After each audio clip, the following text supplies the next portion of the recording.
la paix de Dieu soit avec nous tous.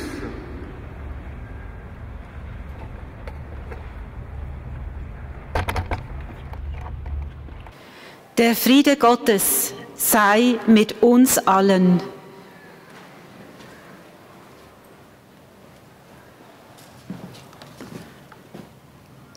La pace di Dio sia con tutti noi. La paz de Deus é com nós todos.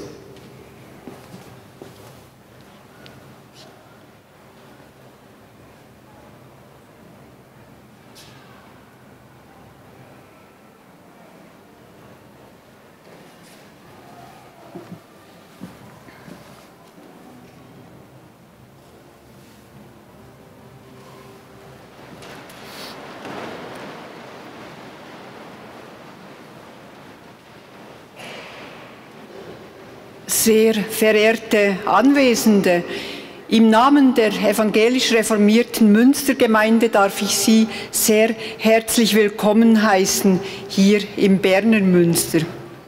Es freut uns sehr, dass sich so viele Frauen und Männer aus verschiedenen Kirchen und Konfessionen hier versammeln, um sich der kostbaren Zusage Gottes zuzuwenden, dass Gerechtigkeit und Frieden sich küssen und dass Schwerter zu Pflugscharen werden. Darauf wollen wir uns im Gebet ausrichten und daran festhalten. Möge die Kraft des Gebets in uns und in unsere Welt hinausstrahlen.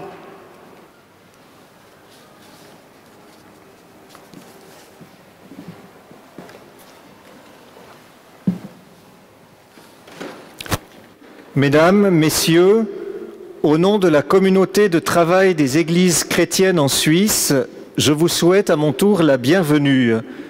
Je salue notamment le président du Conseil national, M. Martin Candinas, ainsi que toutes les autorités politiques et religieuses et les délégations des différents pays et des églises représentées. Nous avons souhaité que ce temps de prière, une année jour pour jour après le début de la guerre en Ukraine, soit le plus largement ouvert à toute personne animée par un désir de paix.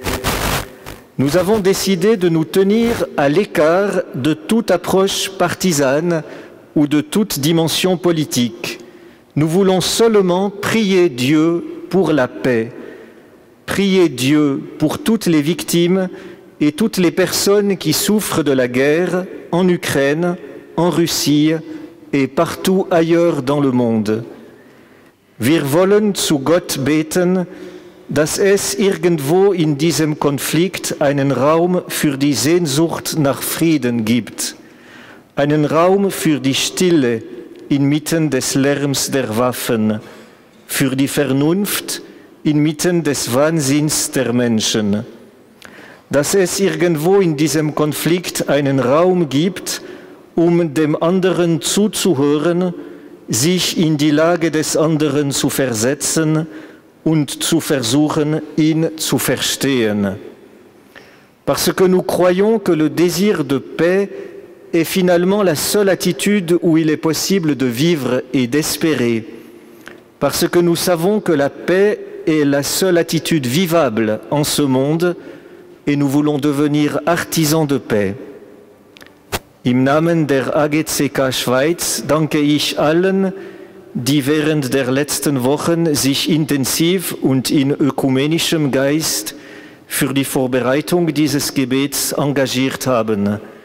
Wir kommen aus christkatholischer, evangelischer, orthodoxer, reformierter und römisch-katholischer Tradition und stimmen ein in dieses Gebet zu Gott. Wir hoffen, dass alle diesen Ruf zum Frieden hören und wir gemeinsam zu Friedensstifterinnen und Friedensstiftern werden. Ich gebe jetzt das Wort an Nationalratspräsident Martin Candinas.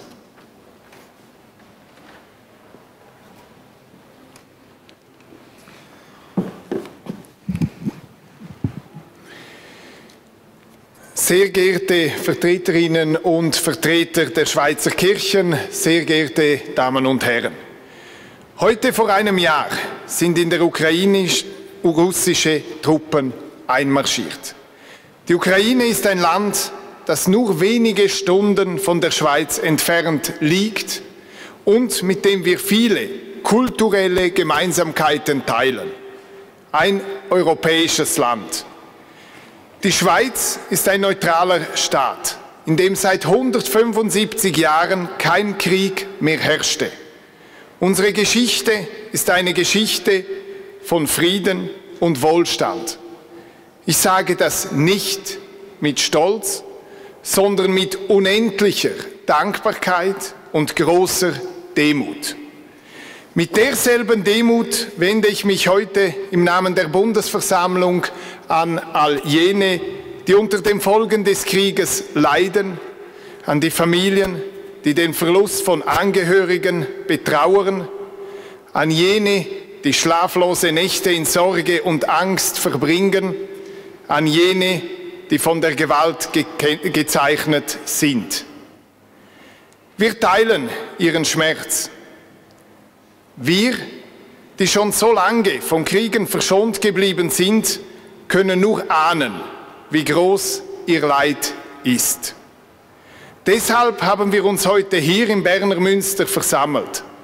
Wir wollen unsere Solidarität bekräftigen und Ihnen sagen, Sie sind nicht allein. Europa ist der Krieg nicht fremd. Er ist Teil der europäischen Geschichte, eine Geschichte voller dramatischer und schmerzlicher Ereignisse, die uns über Generationen hinweg prägte, bis mutige Frauen und Männer beschlossen haben, sich für den Frieden zu engagieren und die schrecklichen Folgen von Konflikten zu mildern. Ich denke dabei insbesondere an Henri Dunant, den Gründer des Roten Kreuzes. Angesichts der Schrecken auf dem Schlachtfeld von Solferino 1859 setzte er sich dafür ein, dass verwundete Soldaten ungeachtet ihrer Herkunft medizinisch versorgt wurden.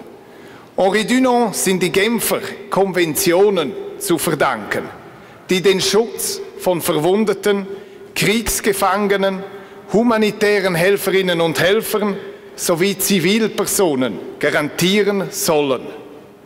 Die darin verankerten Regeln sind der Ursprung des humanitären Völkerrechts. Die Schweiz ist Gründerin und Hüterin der Genfer Konventionen. Als Vertragsstaat ist sie zudem verpflichtet, für deren Einhaltung zu sorgen. Die Allgemeine Erklärung der Menschenrechte wiederum entstand vor dem Hintergrund der Schrecken des Zweiten Weltkrieges. Dieses großartige Bekenntnis zur Würde des Menschen bekräftigt in 30 Artikeln die unveräußerlichen Rechte aller Menschen. So steht dort, jeder hat das Recht auf Leben, Freiheit und Sicherheit. Niemand darf der Folter oder grausamer, unmenschlicher oder erniedrigender Behandlung oder Strafe unterworfen werden. Gemeinsam für den Frieden. Die Genfer Konventionen und die Allgemeine Erklärung der Menschenrechte und weitere Abkommen verkörpern das Leitmotiv, das uns heute zusammenführt. Sie sind Ausdruck und Folge unserer jüdisch-christlich-abendländischen Wertetradition, welche die Würde des Menschen ins Zentrum stellt. Diese Dokumente, meine Damen und Herren, stehen für die Zivilisation und sind Schriftstücke gegen die Barbarei. Für mich symbolisieren sie auch das, was die Politik heute zu leisten hat, den Frieden zu fördern und an der Gestaltung einer besseren Welt mitzuwirken. Das ist alles andere als einfach, aber es sollte unser aller Anspruch sein. Die Schweiz setzt sich für die Wahrung dieser völkerrechtlichen Instrumente ein. Unser Land verfügt in diesem Bereich über eine lange Tradition, die uns sehr am Herzen liegt und die ein fester Bestandteil unserer politischen DNA ist. Kollektives Handeln beginnt immer mit individuellen Taten. Kleine Flüsse werden zu großen Strömen. Aus diesem Grund sind wir heute hier zusammengekommen. Mit unserer Präsenz bekunden wir unsere Unterstützung. Es ist ein erster Schritt, damit sich unsere Hoffnung verwirklichen möge, dass der Krieg in der Ukraine bald zu Ende geht. Ein erster Schritt, der hoffentlich weitere nach sich ziehen wird. Denn Hoffnung schürt unseren Mut und verleiht uns Kraft zum Handeln. Und so wird dieser kleine Fluss zu einem hoffentlich größeren und immer größeren Strom, bis er schließlich im Frieden mündet. Vielen Dank.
Gebet und den Heiligen Geist.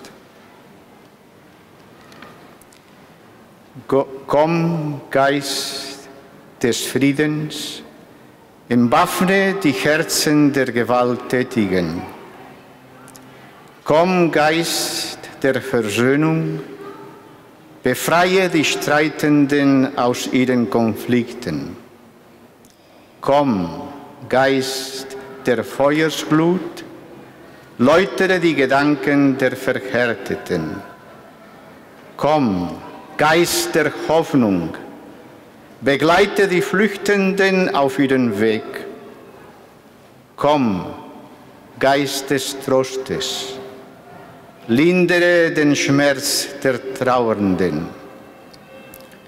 Komm, Geist der Geborgenheit, bereite eine Heimat in der Fremde. Komm, Geist der Wahrheit, schenke Worte voller Kraft. Komm, Geist der Liebe, öffne unser Herz und unsere Hände. Komm, Heiliger Geist.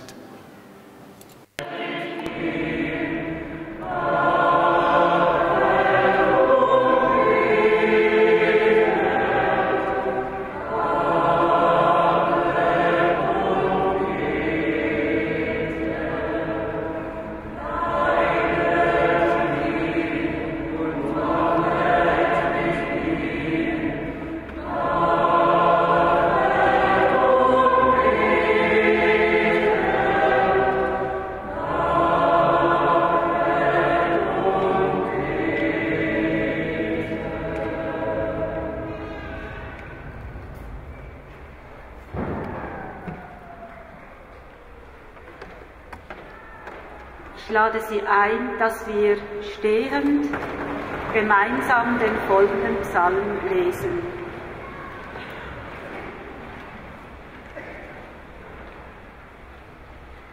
Herr, du hast gezeigt, dass du dein Land liebst und hast das Schicksal deines Volkes gewendet. Sein Unrecht hast du weggenommen und seine ganzen Verfehlungen zugedeckt. Du hast deinen Zorn zurückgezogen, seine schreckliche Glut wieder abgewendet. Dieu notre Sauveur, reviens à nous, cesse de nous en vouloir. Resteras-tu toujours irrité contre nous? Ta colère durera-t-elle de génération en génération? Ne vas-tu pas nous ramener à la vie, nous qui sommes ton peuple, pour que nous retrouvions en toi la joie? Seigneur, fais-nous voir.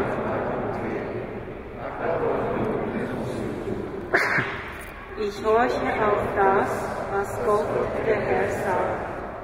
Er spricht von Frieden für sein Volk, für alle, die zu ihm gehören. Aber sie sollen ihre Torheit nicht wiederholen.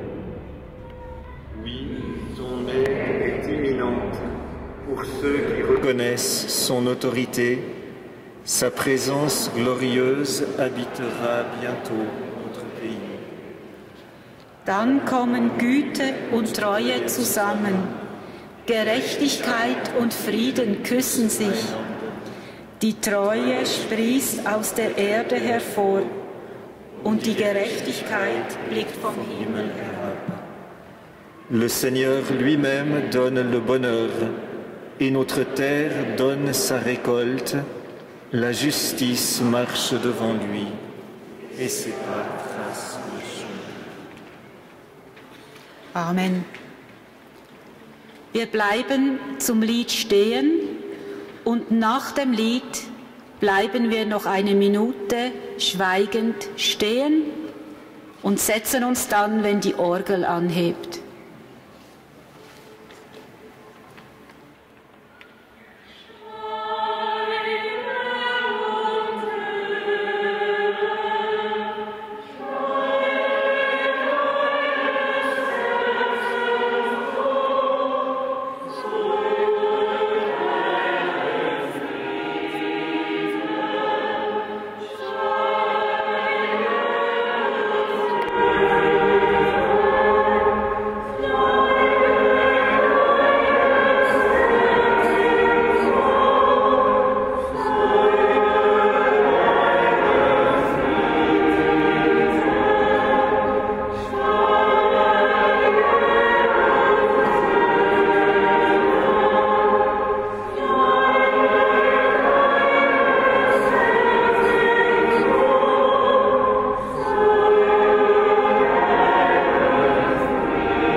Er wird lenken unsere Füße auf den Weg des Friedens.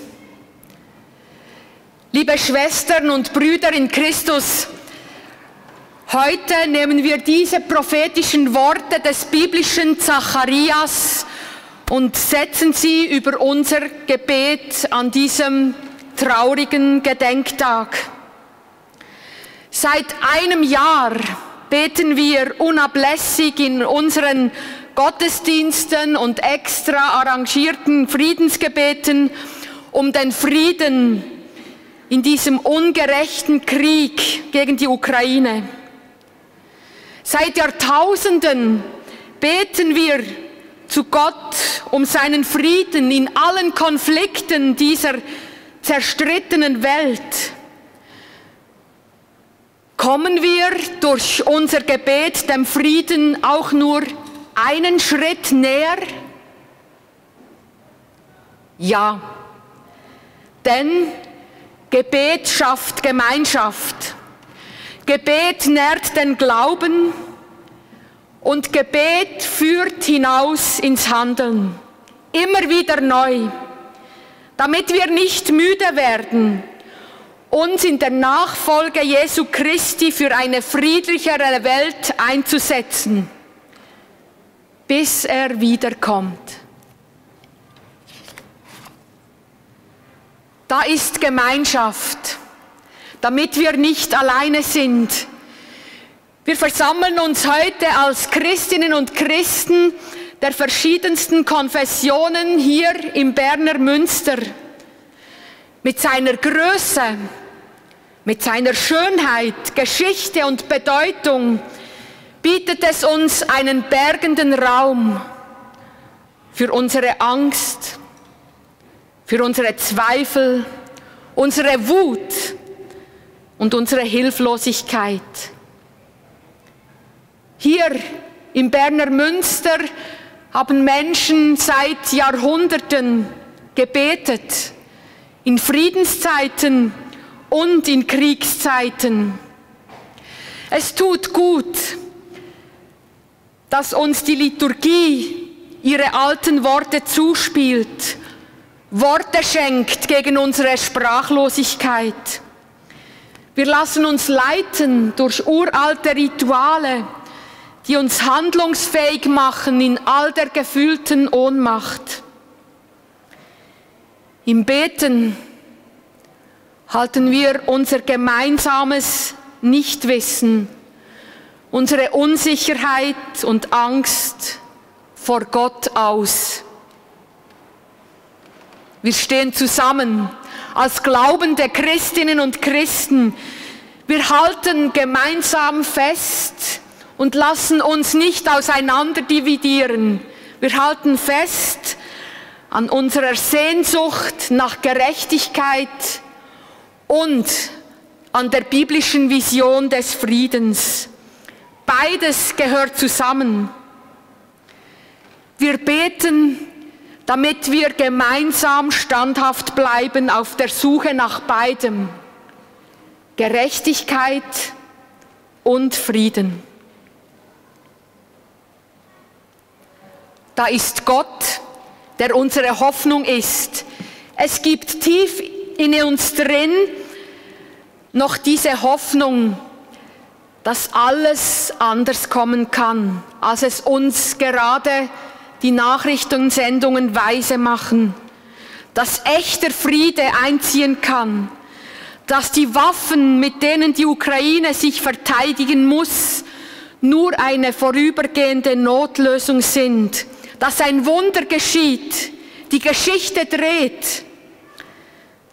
Es ist letztendlich Gott, der unsere Füße auf den Weg des Friedens lenkt. Darauf vertrauen wir. Wir vertrauen deshalb die Herzen der Politikerinnen und Politiker Gott an. Die Politikerinnen und Politiker können die Weichen stellen. Wir beten für die Menschen in der Ukraine und für die Menschen, die hier bei uns sind und um ihre Lieben, ihre Häuser, ihr Land besorgt sind. Viele Menschen, die zusammen bitten, auch wenn ihre Hoffnung klein sein mag, lassen erahnen, dass Glaube Berge versetzen kann und die Hoffnung nicht leer bleibt. Wir beten, weil wir hoffen und glauben, dass das, was Menschen tun, nicht alles ist. Und da ist unsere Handlungsfähigkeit, die einen Unterschied bewirkt. Nach diesem Gebet werden wir alle hinausgehen in unser Leben, gestärkt durch die Gemeinschaft, die wir erfahren haben, getragen durch die Hoffnung, derer wir uns vergewissert haben. Wir werden uns mitnehmen lassen auf den Weg des Friedens, ob als Privatpersonen, Bürgerinnen und Bürger, Politiker, Menschen mit Verantwortung in der Wirtschaft. Gebet führt immer ins Handeln. Wir nehmen weiter Menschen auf, die bedroht sind. Wir lernen, dass es echte Menschlichkeit nicht ohne Positionierung geben kann. Auf dem Weg zum Frieden haben wir auch zu lernen, wann wir schweigen sollten, wann unsere Ratschläge Überheblichkeit sind und unsere Meinungsbeiträge in den sozialen Medien Gräben aufreißen, in denen nichts als Leere ist. Auf dem Weg des Friedens anerkennen wir unsere begrenzten Möglichkeiten und wir geben sie zu der Hoffnung dazu, dass der ewige Gott damit Frieden schaffen wird. Frieden, der mehr ist als kein Krieg, mehr als das Ende von Ungerechtigkeit. Frieden und Gerechtigkeit für die Ukraine, die Unterdrückten in Russland und für die ganze Welt. Amen.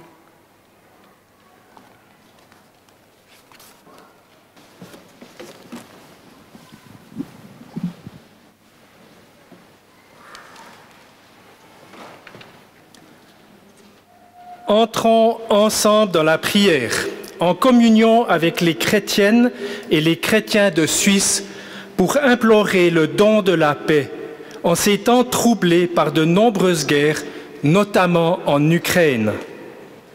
Les messagers de paix pleurent amèrement. Dieu proche des êtres humains, Père de miséricorde, nous aspirons à entendre les pas de celles et ceux qui annoncent la paix. Au lieu de cela, nous entendons parler de destruction, de haine et d'escalade de la violence. Et nous aussi, nous en faisons partie. Nous souhaitons que ta paix grandisse dans ce monde et nous échouons toujours à lui ouvrir nos espaces. Avec tous les messagers de la paix, au milieu de notre impuissance et de notre tristesse, nous prions, donne-nous ta paix.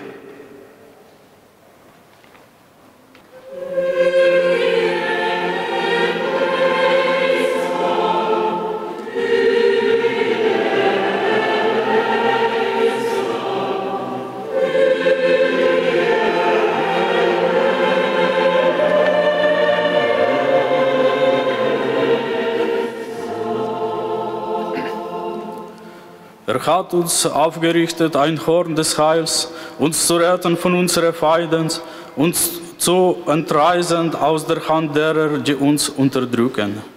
Du Gott, der uns Vater und Mutter ist, du stellst dich auf die Seite derer, die unterdrückt werden und Unrecht und Gewalt erleiden. Wir bitten dich für die Opfer der Kriege dieser Welt. Richte sie auf, lass sie Heilung erfahren und Erbarmen finden.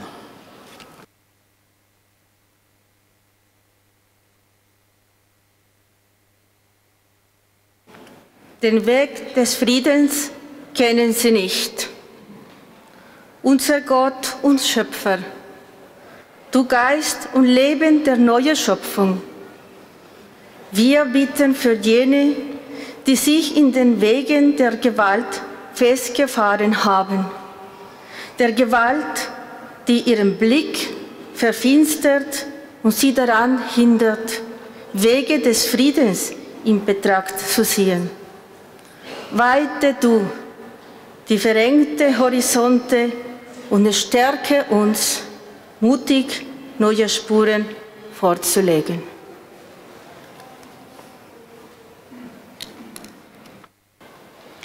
Lenke unsere Schritte auf dem Weg des Friedens.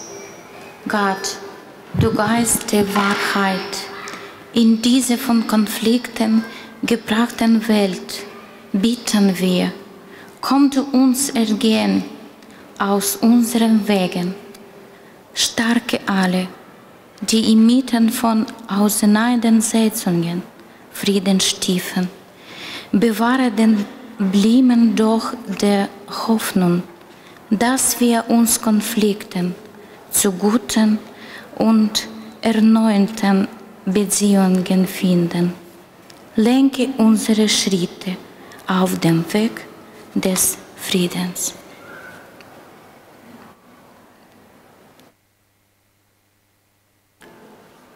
Suche Frieden und jage ihm nach.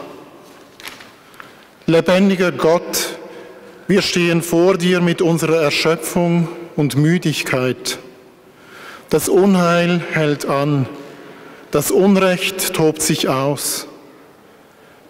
Lass uns beharrlich lernen, Recht zu schaffen und dem Frieden nachzujagen. Wir bitten um Ausdauer, auch wenn das Ziel in weite Ferne rückt.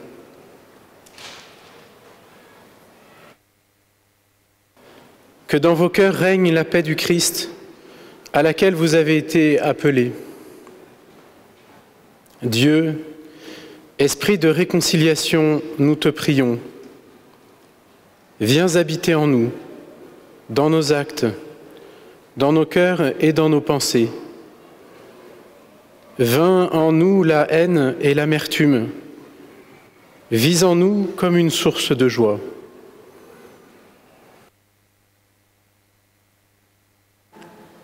Dies habe ich zu euch gesagt, damit ihr Frieden habt in mir. In der Welt seid ihr in Bedrängnis, aber habt Mut, ich habe die Welt überwunden. Christus, du Licht des Morgens der neuen Welt, mitten in dieser Welt feierst du mit uns deine Auferstehung, nimmst uns mit in das Reich deines Friedens, das kommt und wird. Lass uns die Hoffnung der Auferstehung zu Kraft werden. Lass sie uns die Quelle sein, aus der wir die Mittel schöpfen, Stifter von Frieden, Boten der Freude und Botschafter des Rechtes zu sein, mitten in den Prüfungen dieser Zeit.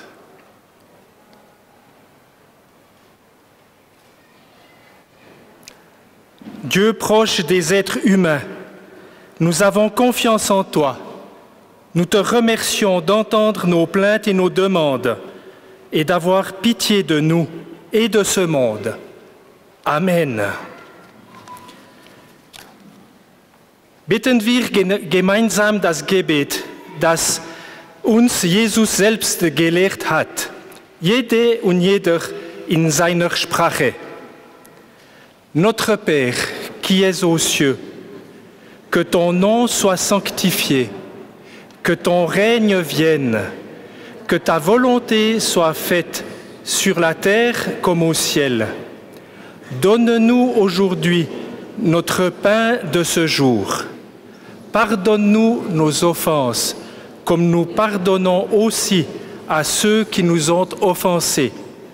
Et ne nous laisse pas entrer en tentation, mais délivre-nous du mal, car c'est à toi qu'appartiennent le règne, la puissance et la gloire pour les siècles des siècles. Amen.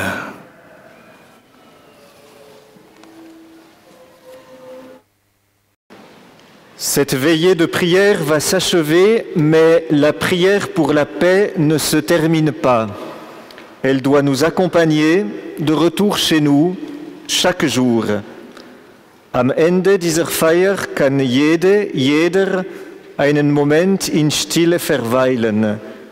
Wenn Sie mögen, können Sie nach vorne zum Kreuz kommen und eine Kerze als Zeichen Ihres Gebets in die Sandschale stecken.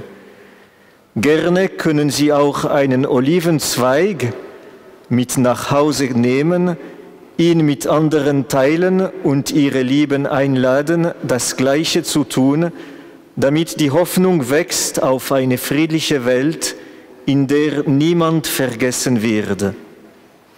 Danke, dass Sie heute Abend hier mit uns gebetet haben. Auch wenn wir nun auseinandergehen, werden wir uns nicht von Gott trennen. Gott ist es, der in uns die Sehnsucht nach Frieden lebendig erhalten wird. Quand nous nous séparons les uns des autres, ne nous séparons pas du Dieu de la paix. Que l'Éternel fasse briller sa visage sur toi et t'accorde sa grâce. Que l'Éternel se tourne vers toi et te donne sa paix. Der Herr segne dich und behüte dich. Der Herr lasse sein Angesicht leuchten über dir und seine Ehre. Der Herr habe sein Angesicht auf dich und gebe dir seinen Frieden. Amen.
Nice to see you again. Доброго дня. Nice to meet you. Thank you very much that you're coming. Thank you for being here. Nice to meet you. I will go to say hello everyone. I'm so sorry. Hello, nice to see you. Thank you so much for everything. It's all okay? Good. Everything perfect. I was after prayer, you know. It's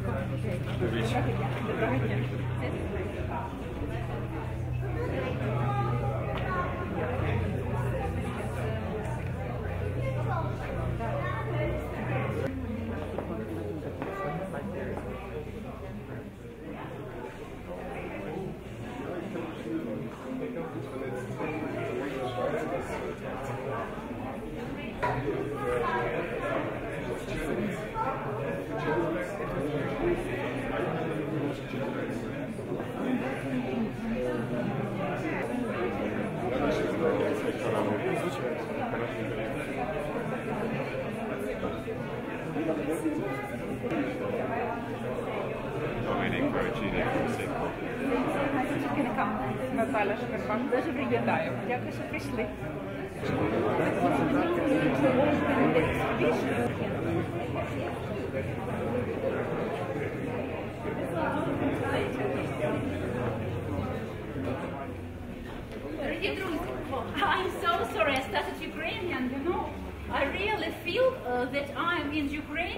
And I can even let myself start to speak Ukrainian. You know, it's a really hard day in history of my state.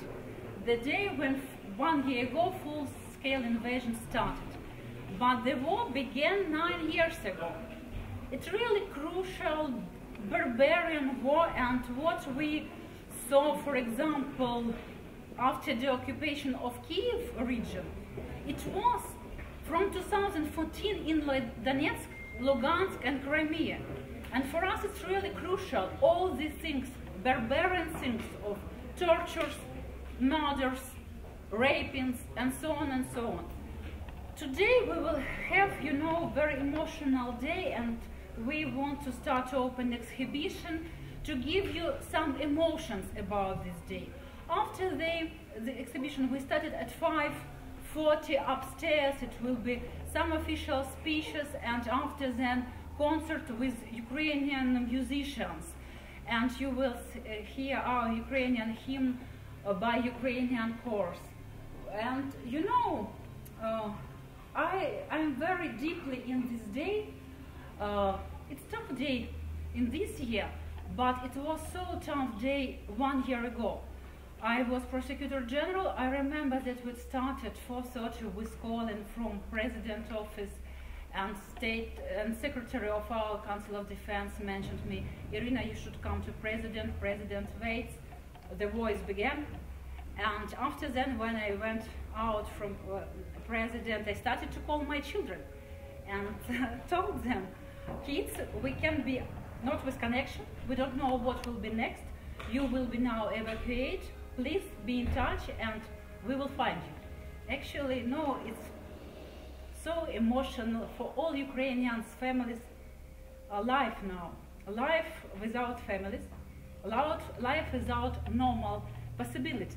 I prayed about our militaries who are fighting.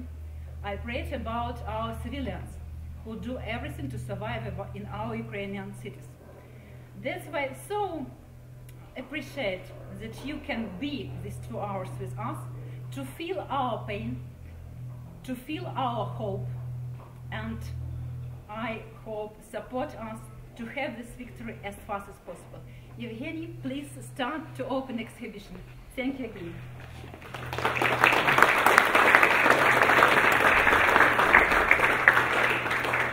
Thank you so much. It was a very complicated task when our curatorial team was working on the collecting of the photographs. We looked through enormous number of shootings, the photographs, and there were so many dead people, killed people, tortured people, raped people, broken houses, lost souls, lost destinies, people, anger, fear. It was enormous. Me, as a very adult man, would have would need to every 10-15 minutes to go to cry, because you cannot really keep your tears when you look at this so much. And this is really important for Ukrainians, so that you so that you can share a little bit of the vision. We didn't try to torture you with terrible images. It's just a piece of war, and war is ugly, and we cannot deal with it. It's just the way it is. And I'm really grateful for all our partners in the world, in Europe and in Switzerland in particular, for all the support which is being provided to Ukraine, to our refugees, and also to our militaries, and overall to our country. And we sincerely hope that with this unified power, we will be able to quickly overcome and to win in this war. And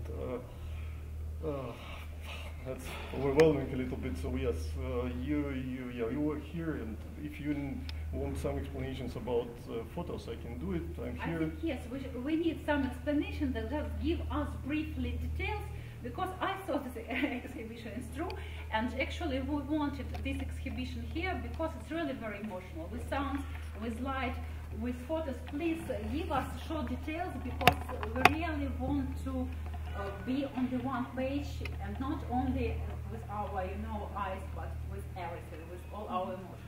Yeah, when we were when we were selecting the photographs, it was also very important to gather not only documentarian photos from Ukrainian photographers, because at that stage Russia was very strongly insisting that there is a lot of fakes which Ukrainian produce, and those people who really were in Ukraine and witnessed with their own eyes and with their own cameras, and these photos are the evidence, basically, of all the atrocities and crimes which are committed by Russian army. And some of the paintings, some of the photos, they have like really deep and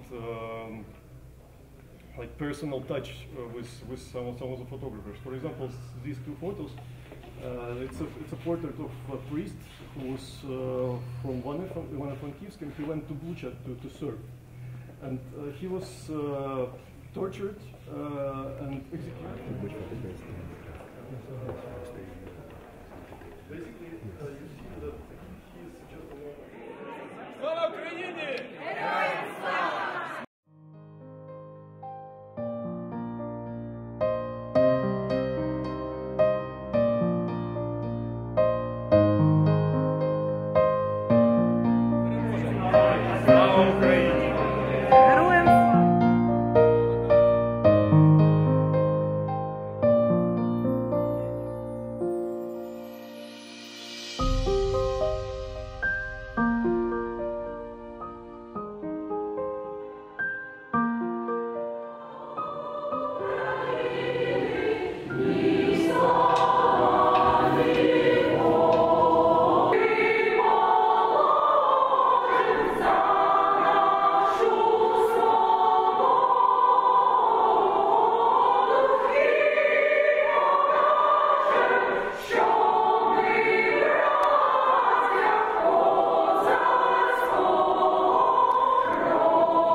Dear guests, we decided to open our commemorating day with a photo exhibition, Ukrainian Guernica, that to draw up your attention to war crimes performed during the invasion of the Russian army to Ukraine. Thousands of civilians, among them almost 500 children, were killed as a result of a Russian missiles attack on the peaceful Ukrainian cities. In the year of its full-scale armed invasion into Ukraine, Russia failed to reach its strategic objectives of occupying Ukraine, destroying Ukrainian statehood, and erasing Ukrainian identity. Ukrainian defenders liberated nearly half of the territory seized by Russians since its start. As an answer to its military losses on the ground, Russia continues terrorizing Ukrainian cities. The past months were marked by its intensive missiles and drone attack against Ukrainian civilians, crucial infrastructure and residential areas, resulting in significant casualties and destruction. Russian troops in Ukraine systematically violate the norms of international humanitarian law and international human rights law. Ukraine will never give up the freedom, humanity, respect for the individual, state obligations, and following international law. Thank you for coming to share this moment of solidarity with the Ukrainian people. Now I would like to give the floor to Her Excellency Irina Venediktova, Ambassador of Ukraine to Switzerland.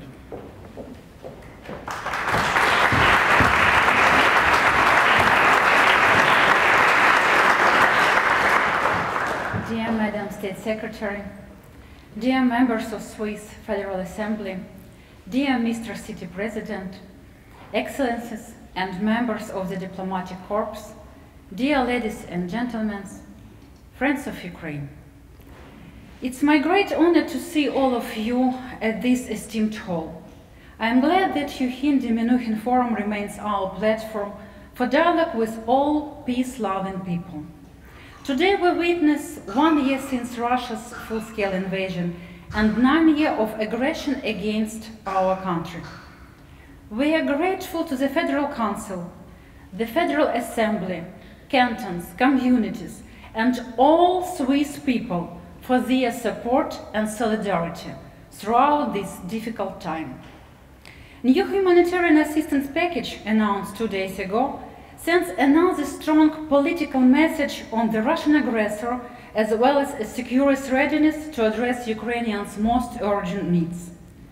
Not just as ambassador, but as an Ukrainian, I express my gratitude for today's national church bell tolling and a minute of silence, remembering those perished. Indeed, situation in Ukraine and beyond demand us to stay on alert as an impact of Russia's aggressive policies bears global implications. We all see magnitude of this war becomes more and more feasible, not for Ukrainians, Swiss, other European nations only, but far beyond. Moreover, there are fewer people to doubt that the Kremlin's gambling is far from being over. Yes, Putin made a fatal mistake. Russia became a global pariah. But its neo-imperial and expansionist ambitions growed bolder as the continuation of the war has turned into the regime's survival. Every time Moscow cynically calls for negotiations, it does exactly the opposite on the ground. More gun fodder, non-selective lethal weapons, and destructive propaganda define mainstream policies. Don't ask how long this war will last. Ask how help Ukraine win faster. We are extremely grateful to all our allies and all peace-loving nations, including Switzerland, for their support. More support now means faster victory and peace for all of us. How? Well, not at any cost. Now we know that anything that keeps Ukrainian territories occupied and puts our people and the aggressor's mercy lead to more atrocities. A protracted war of attrition that will increase casualties, demand additional resources, and unfold next waves of those seeking shelters is also off the table. Zelensky peace formula consists of 10 distinct points that, when implemented, will bring comprehensive, just, and long-term peace to Ukraine and security to the entire world. We highly appreciate Switzerland's clear support as a co-sponsor of the United Nations General Assembly resolution, principles underlying of a comprehensive, just, and lasting peace in Ukraine, endorsed yesterday with 141 yes votes. This war must end with the triumph of international law and the UN chapter. Justice and rule-based order must be restored and every Russian war criminal must be punished. Ukraine works actively with partners to establish the special tribunal enabling those responsible to face justice for the mother of all crimes, the crime of aggression. Despite all horrors of the full-scale invasion, Ukraine remains a stronghold of a democracy extreme east from Bern. We will never give up on freedom, humanity, respect for international law and human rights. Ukraine continues to be a nation run by and for the people, like Switzerland and our partners around the globe. Together we are stronger than ever and able to make this world a better place to live for us and generations to come. Merci vielmals. Thank you. We are happy to welcome as State Secretary of the Federal Department of Foreign Affairs, Her Excellency Livia Lloyd, today with us.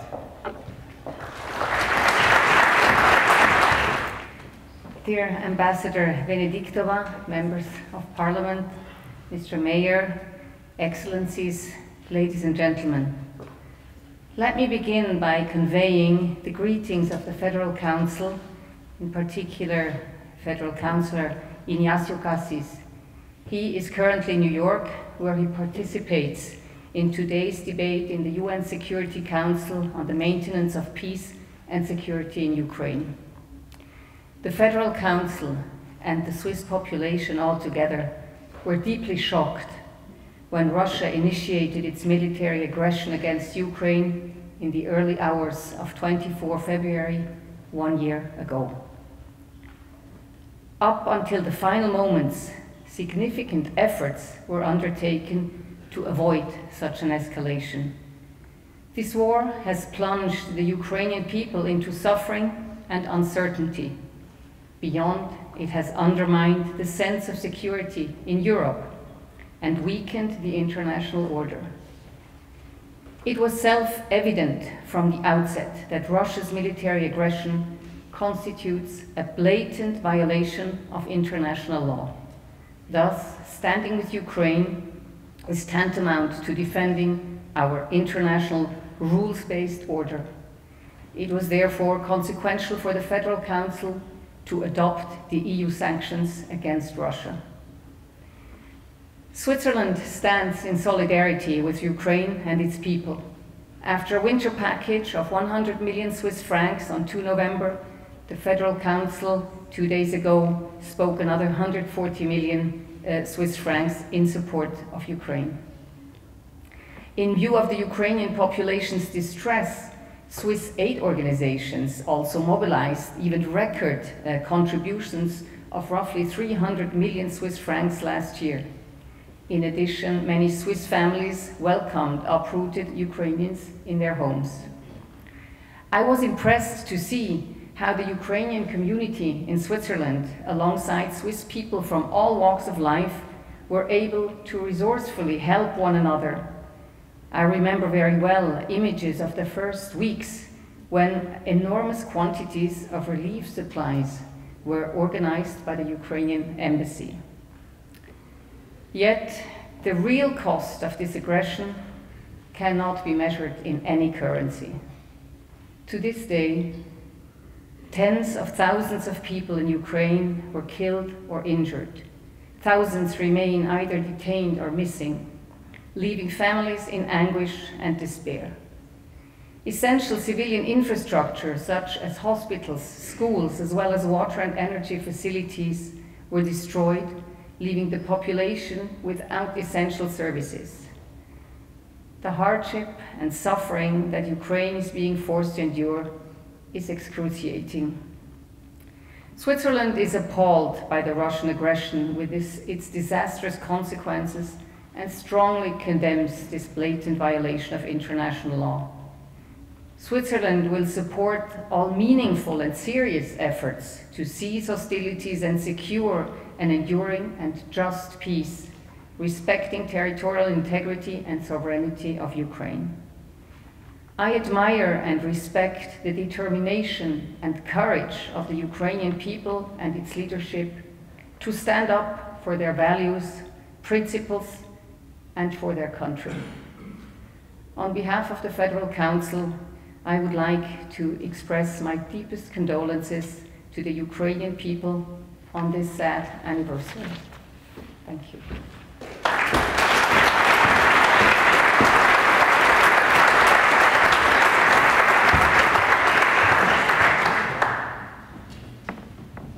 Since the first days of the war, the city of Bern has been providing curious assistance to Ukrainians. It has ensured the rapid mobilization of the city resources for housing and providing social support to our citizens. The national flag of Ukraine has flown over the city hall since the first day of the war. Thank you, Mr. von Grafenried, for your support. The floor is yours.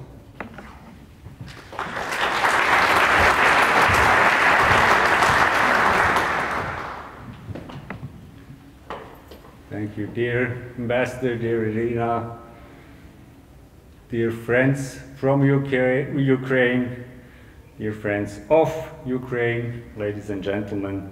The city of Bern stands with Ukraine. The suffering and the horror of this war have disturbed frightened, and paralyzed us all. The first victims are the men and women in the armies. It is estimated that it's some 10,000, maybe 100,000 dead on every side. This war is being fought with a terrible brutality that disturbs us all. According to the United Nations, the number of civilians killed so far is several thousand. In addition, there is a much larger number of injured and traumatized victims. This war is a crime in itself, but civilian victims in a war are usually victims of war crimes. We have seen bombed homes, schools and hospitals. We have seen cities razed to the ground. We could not have imagined to see that again in Europe. More than 8 million, about a third of the Ukrainian population, has been displaced so far. A large part of them is scattered all over Europe. In addition, there are 5.5 million displaced persons within Ukraine. Meanwhile, many people remain in the war zone and even in battled villages and towns. People, often elderly people, are staying without electricity, often without heating and without supplies. We cannot imagine the pain, the panic, and the terror these people live and suffer in war. In addition, there are other fates, and Lydia mentioned them, far beyond our imagination. People were forced to flee to hostile Russia. Others were even deported to Russia. Particularly disturbing are the stories of children torn from their families and being deported. The damage caused by this criminal war of aggression is immense. It is completely beyond our imagination. Before the war, people in Ukraine led a life like ours, like you and me. They lived a life with their own history, with their families, friends, with colleagues, with neighbors, with joys and tears, with ups and downs. Today, they are at war, on the run, suffering, wounded, or even dead. We suffer and feel with the people and their fate in Ukraine. As good as we can, we try to help. With solidarity, with sanctions, money, with aid deliveries. We help the refugees who live here among us, and we try to support the Ukraine in the fight. And at least we are discussing arms deliveries. But for the most part, we are desperate and helpless and paralyzed by this new old war that haunts us from past times. We don't want this war, and we don't want to face its horrors. This is how I interpret the voices that want to stop the war now, as soon as possible, and no matter how. These voices fail to recognize that the war is completely asymmetrical. This is an attack by Russia against Ukraine in violation of international law, exclusively on Ukrainian soil. This is a war of a totalitarian regime of injustice, waging a war full of war crimes on the territory of a neighboring state. In this war, there is no neutrality. In this war, there is criminal injustice and the right and the option and the duty to resist. We remember the dead. We stand in solidarity and support the refugees and the victims of war, and we support Ukraine in its defense. We are impressed by the determination with which Ukraine is facing its fate. And we admire and feel the hardships Ukraine is suffering for it. We thank all those who support Ukraine in humanitarian solidarity, but also in their efforts to defend themselves against the unspeakable attack by all means. I would also like to all those in Switzerland and in the city of Bern, today and in the future, who are committed to this cause and who are thus working for peace and freedom in Ukraine, in Switzerland, and in the world. Thank you.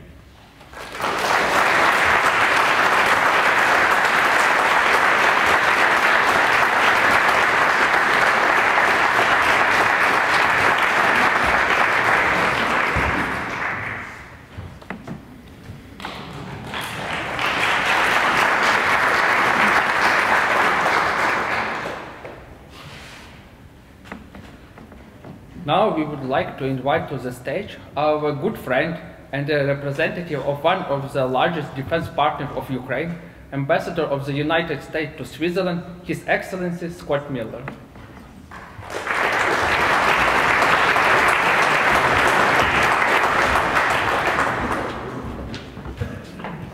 Madam State Secretary, Excellencies, members of the national and cantonal government, Mr. Mayor, who I think just had to depart, and other distinguished guests, good evening. I must express my most deep gratitude to Ambassador Irina Venediktova for providing me the opportunity to restate with the utmost conviction that the United States stands with Ukraine and its people. As we solemnly mark the one-year anniversary of the illegal and unjustifiable invasion of Ukraine, we continue to condemn Moscow's reprehensible attempt to weaken the very foundations of global peace and security.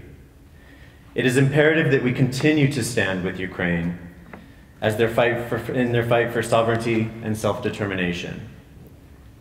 Those very principles were forged in the ashes of the Second World War and born out of a shared hope and stability that are the common ground upon which we have built our global community.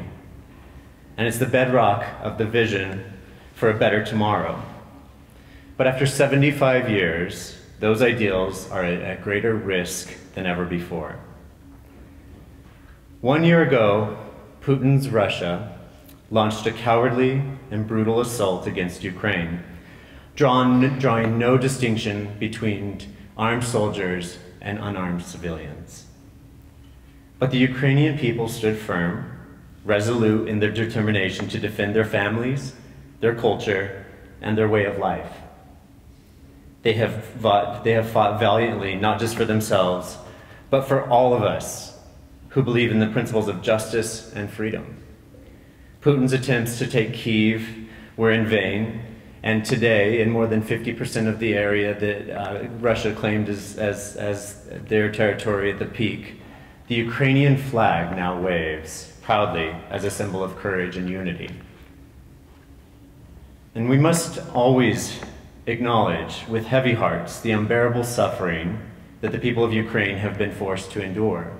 Tonight, more than 16 million Ukrainians will go to sleep having been pushed from their own homes by Putin's invasion. Millions more will have been forced to make untold sacrifices, to witness the loss of loved ones, to endure unimaginable hardships at the hands of a dictator. And through it all, the Ukrainian people have remained steadfast in their commitment to their nation and the principles of freedom and democracy. And it's important to recognize, especially, that throughout the past year, the women of Ukraine have been at the forefront of the war effort. The world has seen the power of women's leadership and the strength of voices like my colleague, Ambassador Venediktova, and First Lady Olena Zelenska. Ambassador, we recognize your resilience and that of all women of Ukraine, and the courage you and millions of other women in your country have demonstrated in this conflict. Today, we affirm our commitment to proudly stand with you as an advocate for peace and justice. When the day of reckoning comes, and it will, as it did nearly 3/4 of a century ago, the world will look back to see what was done to help Ukraine and its people in their hour of greatest need. The United States and its allies and partners must make every effort possible to continue to support Ukraine and bring an end to this senseless war, not just for those engaged in the struggle for peace today, but for the generations yet to come. The defense of freedom is an ongoing fight, one that requires vigilance, determination, and commitment. In the face of Putin's unrelenting aggression, democracies around the world must stand united in defense of freedom, today, tomorrow, and forever. The solidarity of the international community in condemning Putin's war has been nothing short of remarkable, but we cannot rest on our laurels. We must redouble our efforts to provide critical economic and humanitarian aid to Ukraine to ensure that its people have the resources that they need to weather this storm and rebuild their homeland. As President Biden said during his trip to Kyiv this week, Ukrainians remind the world every single day of the meaning of the word courage. Ukrainians remind us that freedom is priceless. It's worth fighting for as long as it takes. As we gather tonight, the world is at a decisive moment. The fate of Ukraine is the fate of every nation that cherishes freedom, democracy, and self-determination. We stand with Ukraine tonight, tomorrow, and forever to show the world our unyielding belief in democracy and that our defense of freedom is unbreakable. Thank you. Here you can see the installation by the Swiss artist Pirmin Breuer, who has been stamping an angel on handmade paper every day since February 24 last year. To mark the anniversary, he is showing an installation of the 365 angel images. Each picture is unique, which adapts to the daily mood, differs in color, strength, and depending on the pressure of the stamp. Thanks for the solidarity and great work. I would like also to thank Embassy of Switzerland in Ukraine for their great involvement in today's event. Mr. Werner Schmidt, Artistic Director of the Yehudi Mehuin Forum, for his big support within this venue and organization issues. Mr. Andrei Luzhnitsky, President of the Ukrainian Society in Switzerland, and Mr. Yevgen Berezhnitsky, founder of Berezhnitsky Art Foundation, curator of the photo exhibition Ukrainian Guernica, which you had the possibility to see today. Who did not see it before the concert, you could do it after the concert. Also, the exhibition will stay here for the next 2 weeks. Now we would like to begin our concert presented by the Ukrainian musicians. Please welcome Yuri Hadzetsky, baritone, Yuliana Yablonska, piano, and Alexander Leonov, piano. Enjoy the music.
З нагоди трагічної річниці вторгнення російських військ на територію України посольство України у Швейцарії зробило івент. Близько 200 людей прийшло підтримати Україну у цей нелегкий час.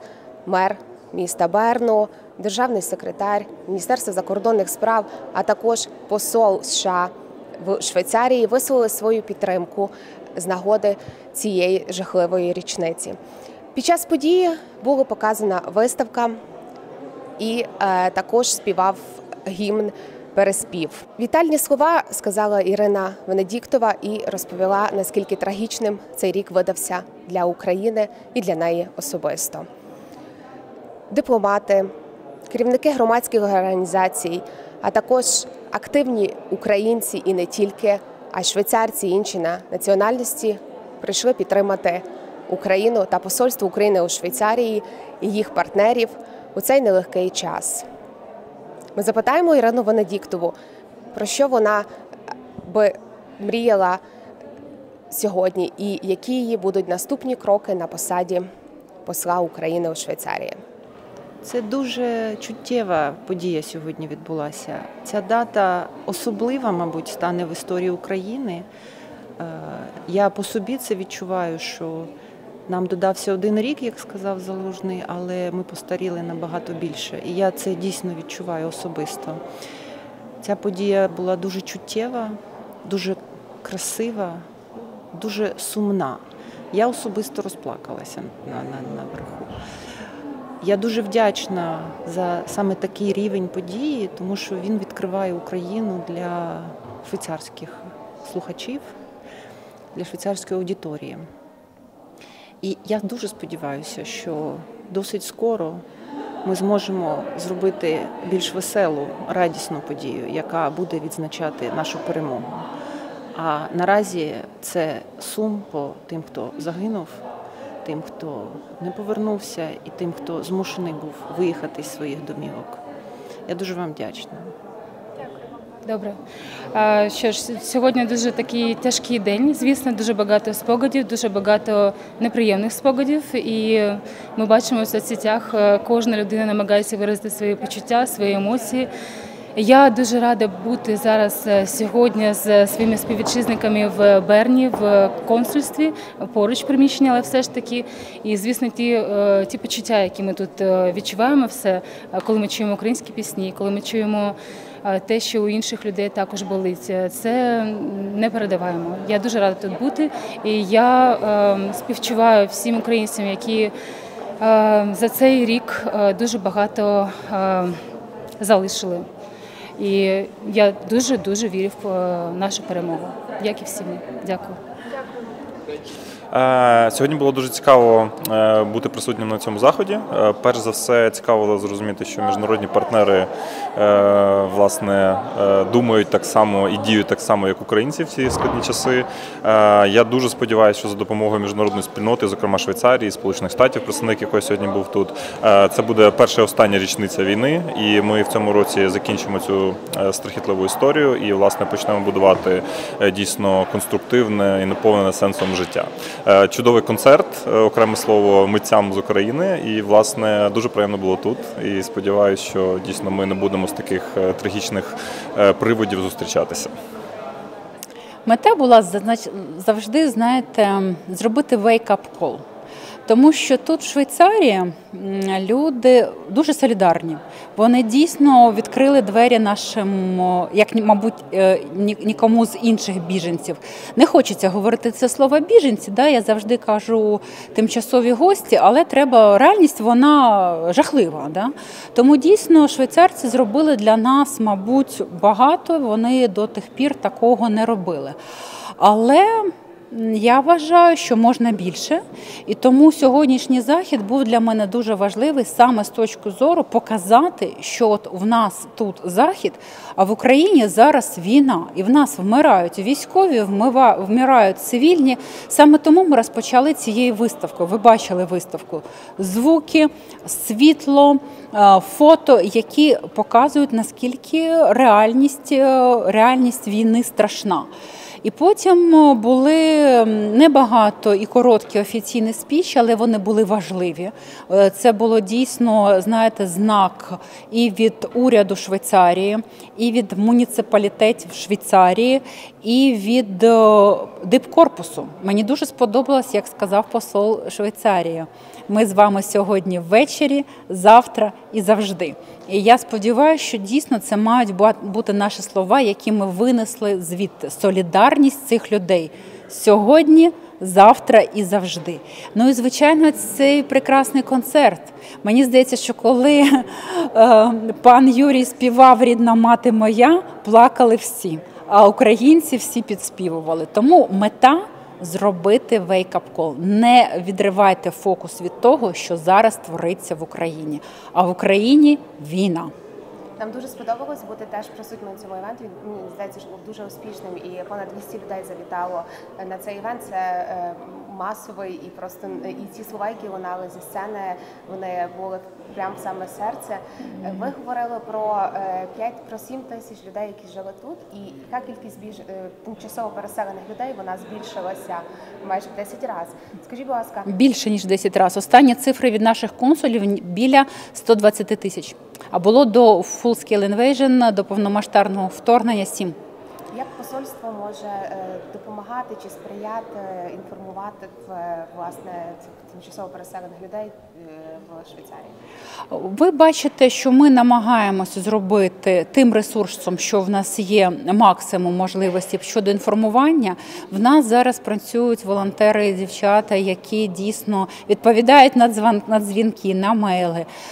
У нас консули працюють, у нас взагалі консул один і 2 помічника консула, які так само працюють майже як волонтери. І я вам хочу сказати, що вони працюють з ранку до ночі, намагаючись дійсно дати українцю інформацію, захист, документи і так далі. Звичайно, не буває ідеальних ситуацій. Звичайно, ми будемо прагнути зробити більший сервіс з того, що ми можемо. Але на сьогодні ми, повірте, ми думаємо про це, ми думаємо про всіх цих людей, які живуть тут. Ми намагаємося зробити місточок з Україною для того, щоб люди, знаєте, деякі живуть вже біля року тут. Да? Є, які давно живуть, а ті, які реально збігали від жахіття, і вони виїжджали з якоїсь обмаль речей, ці люди, я ж розумію, як вони жили. Ми повернемось завтра, а може ми повернемось через тиждень, а може нам не треба розбирати валізи, бо ми от-от повернемось. А потім вони розуміють, що місяць, два, три діти треба інкорпоруватися, треба вивчати мови. І, звичайно, для мене, як для посла України, дуже важливо зробити все, щоб там, вдома, були умови безпеки. Це може бути тільки після перемоги. Умови безпеки для людей і умови розвитку для людей. Щоб люди захотіли повертатися і будувати свою державу. Щоб вони подивилися, що гарного тут, і що можна звідти взяти туди, і що вимагати від нашої влади на майбутнє, і що робити самим. Тому що швейцарці, ви ж бачите, вони живуть своєю вулицею, і вони самі будують своє благополуччя на своїй вулиці. Їх цікавлять, що відбувається тут. Я думаю, що це якраз той досвід, який ми можемо робити і в себе вдома. Я говорила про дії посольства, але тут важливо сказати про один з ваших перших кроків. Це коли ви зібрали громадські асоціації і керівників цих асоціацій усіх разом і вислуховували. Для нас це був важливий. І для мене це було дуже важливо. Ви знаєте, це дуже важливо, це дуже корисно. Я думаю, що я отримала більше задоволення, ніж ви від цього процесу. Тому що дійсно я бачила, що деякі люди бачать один одного перший раз, хоча вони рік працюють на державу. Да, це було круто. Координувати ми вас не можемо. Я вважаю, що взагалі держава має мати маленький вплив на суспільство і не втручатися всюди, де можна не втручатися. Держава – це захист і сервіс. Але от якраз цю можливість майданчика і поговорити, і брати від вас ідеї, і все одно ідеї і сила йде від людей, і ви нам так само підказуєте. Так що, да, ми це будемо робити системно. Ми дуже вам дякуємо. Якщо ви можете назвати ще якісь ваші кроки про наступні, як посла України у Швейцарії.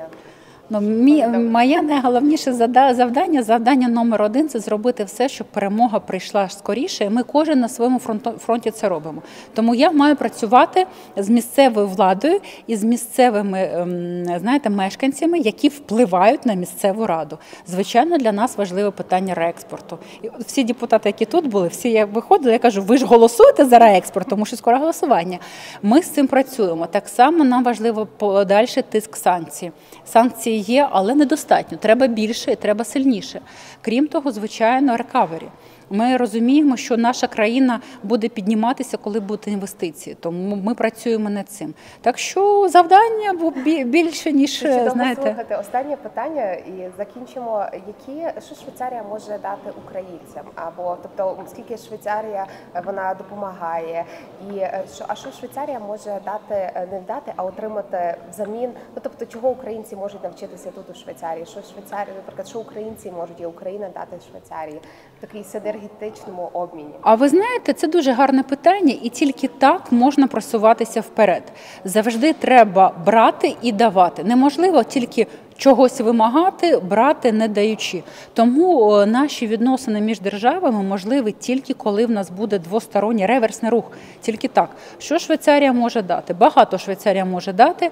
Ви чули, позавчора вони проголосили весняний пакет. 140 мільйонів, з них 114 – Україну, решта в Молдову. Це вже непогано і дуже важливо, що в них реально є розуміння конкретних проєктів, куди вони підуть. Швейцарці в цьому дуже прагматичні люди, вони дійсно вважають, що необхідно, щоб запускати проекти з максимальною віддачею.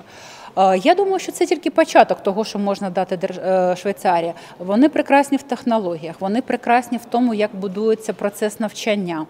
Що ми можемо дати? Ми можемо дати дійсно, як ми працюємо, українці – це дуже працьовита нація, ми можемо дати, які ми лідери в IT-рішеннях, ви бачите. І я вважаю, що, як би не казали, що банківський сектор Швейцарії the best, мені здається, що люди, які працювали, просто були користувачами, користувалися сервісом наших банків, це не порівняно тут. Тобто ми багато чого теж можемо їх навчити. І, в принципі, знаєте, ми можемо їх навчати швидко приймати рішення. Тому що вони сильні оці своєю diversity, да, різноманіттям, але цей баланс і безкінцевий пошук компромісу, дійсно, це достатньо повільно. Ми їх можемо трохи навчити іншому темпу. Неймовірно. Дякую дуже. Дякую дуже. Дякую, що ви з нами сьогодні на цьому вечорі. Це дійсно було дуже важливо. Дякую ще раз.